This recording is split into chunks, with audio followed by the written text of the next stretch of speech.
To understand why this impromptu speech became one of the most consequential moments in modern American history, you need to know three things.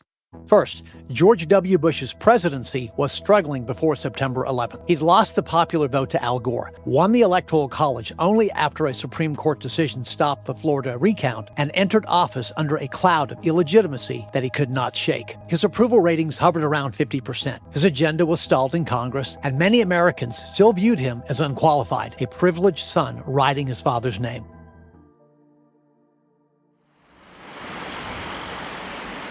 It's September 14th, 2001, Ground Zero, Lower Manhattan. 3 days after the towers fell. The air is still thick with smoke and the smell of death. George W. Bush, president for less than 8 months, stands amid a mountain of twisted steel and pulverized concrete. Rescue workers in dust-covered gear surround him, exhausted, traumatized, desperate for leadership. Someone hands him a bullhorn. The crowd is restless, shouting that they can't hear him.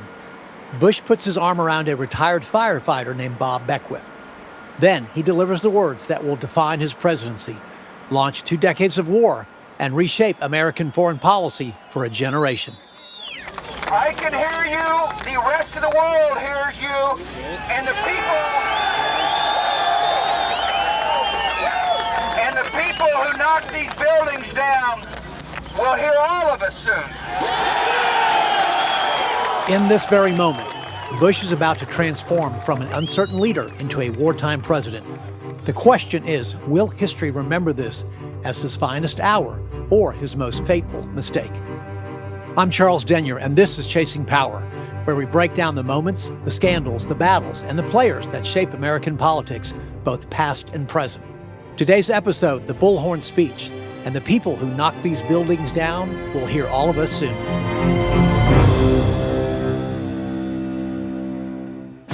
Welcome to Chasing Power, the path to Pennsylvania Avenue, a Charles Denyer Productions podcast.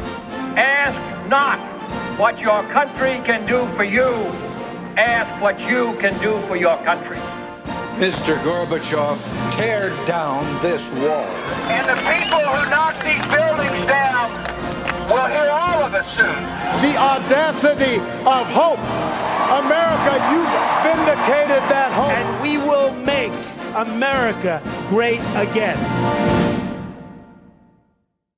To understand why this impromptu speech became one of the most consequential moments in modern American history, you need to know three things.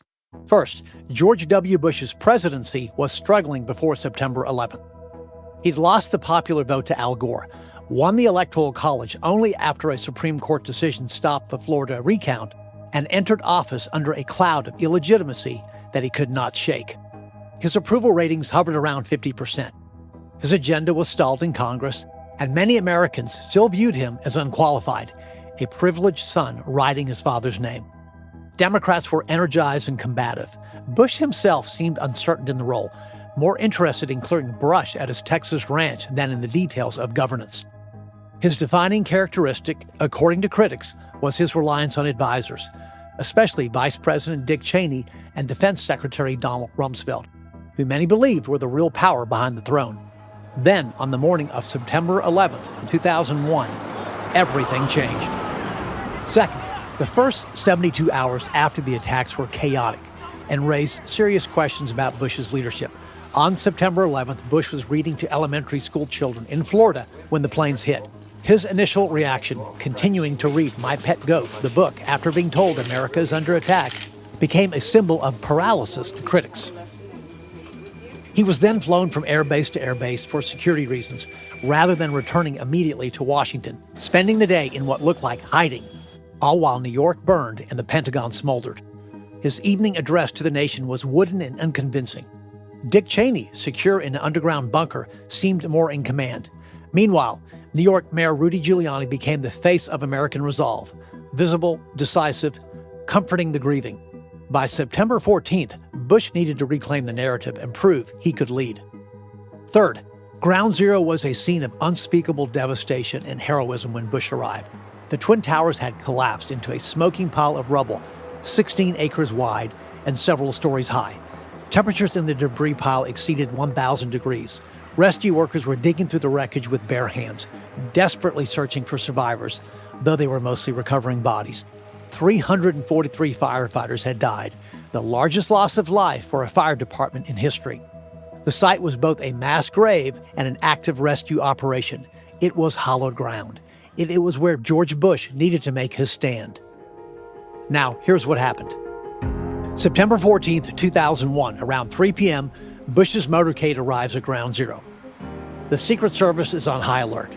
There are credible threats that other attacks could be imminent, but Bush insisted on coming, against the advice of his security detail. He needs this moment. He tours the site with Mayor Giuliani, Governor Pataki, and first responders. The devastation is overwhelming, even for someone who's been briefed. Twisted steel beams jutting from the rubble, personal effects scattered everywhere, the horrific smell of death. Firefighters and construction workers stopped their work to watch the president pass and to cheer on the motorcade. Bush climbs onto the remains of a burned-out FDNY fire truck. The crowd of rescue workers, hundreds of them, presses closer. Someone hands him a bullhorn, an old-fashioned megaphone. Bush tries to speak, but his voice doesn't carry. From the crowd, workers start shouting, "We can't hear you! We cannot hear you!" Bob Beckwith, the retired firefighter who'd come to help, is standing close to Bush.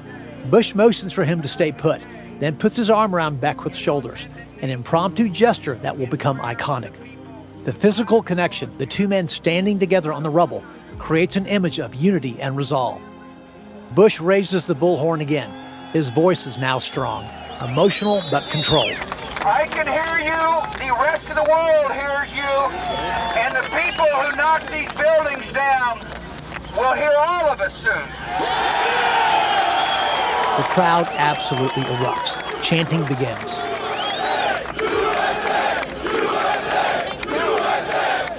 Firefighters thrust their fists in the air. Some are weeping. Bush is visibly moved, close to tears himself. The moment is captured by every camera present. It's raw, unrehearsed, and powerful.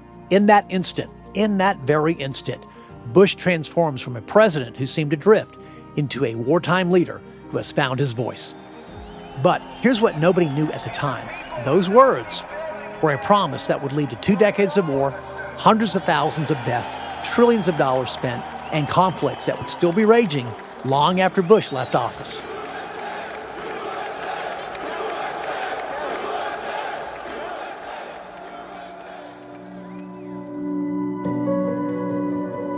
The Bullhorn speech instantly reshapes Bush's presidency and his public image. The video plays on every network every hour. The image of Bush with his arm around Beckwith, standing on the rubble, speaking through the bullhorn becomes the defining photograph of 9/11's aftermath. Media coverage pivots from questioning Bush's leadership to celebrating his resolve. Polls show an unprecedented surge in approval, from 51% before the attacks to 90% within a week, the highest presidential approval rating ever recorded. The country rallies behind Bush with a unity not seen since Pearl Harbor. Political opposition essentially disappears. Democrats pledge total support. Congress passes a resolution authorizing military force, while Bush's words at Ground Zero become the justification for what he'll call the global war on terror, a framework that will govern American policy for the next 2 decades. The promise Bush made that day is fulfilled with devastating speed and scope. On October 7th, 2001, less than a month after the Ground Zero speech, U.S. forces invade Afghanistan to destroy al-Qaeda and topple the Taliban regime that harbored them. The initial campaign is swift and successful. It's a stunning success. The Taliban flees, and Afghanistan appears liberated.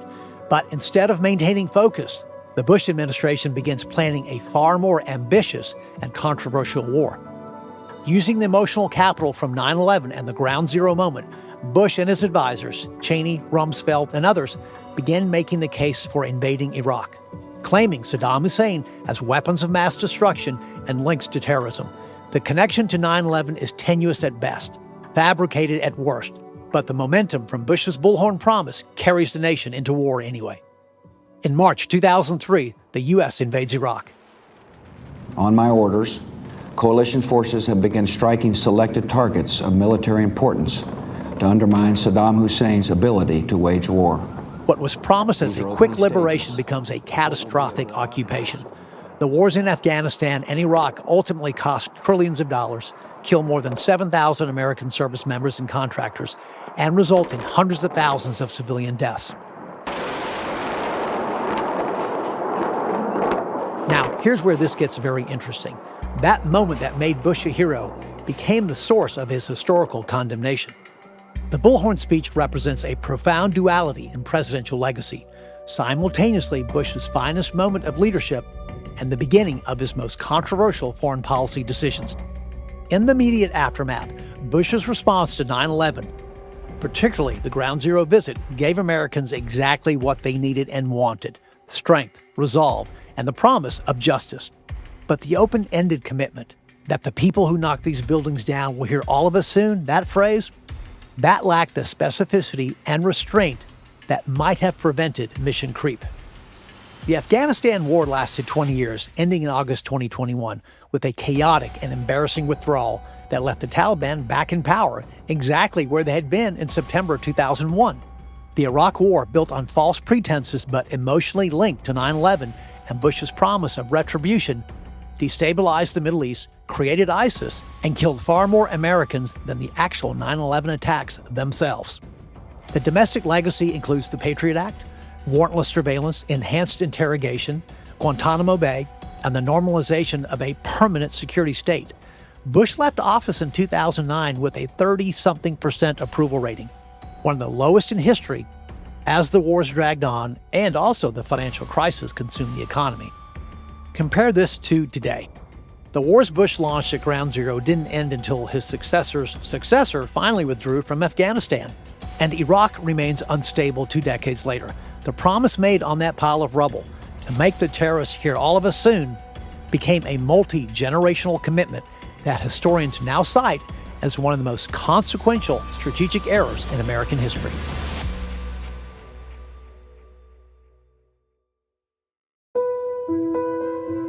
Now, here's the counter-narrative.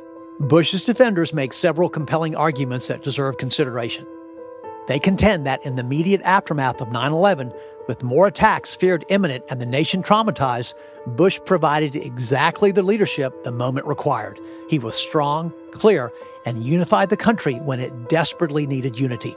They note that the decision to go after al-Qaeda in Afghanistan had near universal support and was legally and morally justified under international law as self-defense. Many argue that separating the justified Afghanistan response from the more controversial Iraq invasion is essential, that Bush's promise at Ground Zero specifically applied to the 9/11 perpetrators, not to a broader war in the Middle East. Some historians credit Bush with preventing another major terrorist attack on U.S. soil for the remainder of his presidency, suggesting his aggressive posture and intelligence reforms worked. They also point out that Congress, the media, and the American public overwhelmingly supported both wars initially, making Bush a reflection of the national mood rather than a lone warmonger. To be fair, leadership in a crisis is not about being cautious or nuanced. It's not. It's about projecting strength and resolve, which Bush absolutely did do in that moment. Bob Beckwith, the retired firefighter whose shoulder Bush leaned on, never asked to be a part of history. He'd gone to Ground Zero to help search for survivors, not to become an icon. After the photo went viral, Beckwith became a reluctant celebrity. Invited to speak at Republican events, interviewed constantly, his life permanently changed by 60 seconds standing next to the President of the United States. He said he supported Bush, but grew increasingly troubled by the Iraq War, questioning whether the promise made at Ground Zero had been twisted into something unintended. Beckwith died in 2024 at age 91, and the Bullhorn Bush used that day is now at his library in Dallas, Texas, a relic of a moment when America's rage and grief were channeled into a promise of justice that became a generation of war. Whether that promise was kept or betrayed remains the defining question of George W. Bush's presidency. As for Bush, here's his take. Ultimately history will judge the decisions I made, and I won't be around because it's going to take a while for the objective historians to show up. I'm Charles Denyer. Thanks for chasing power with me.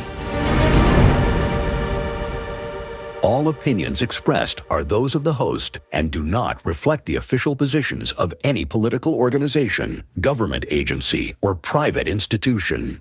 This podcast is for news reporting, commentary, and criticism.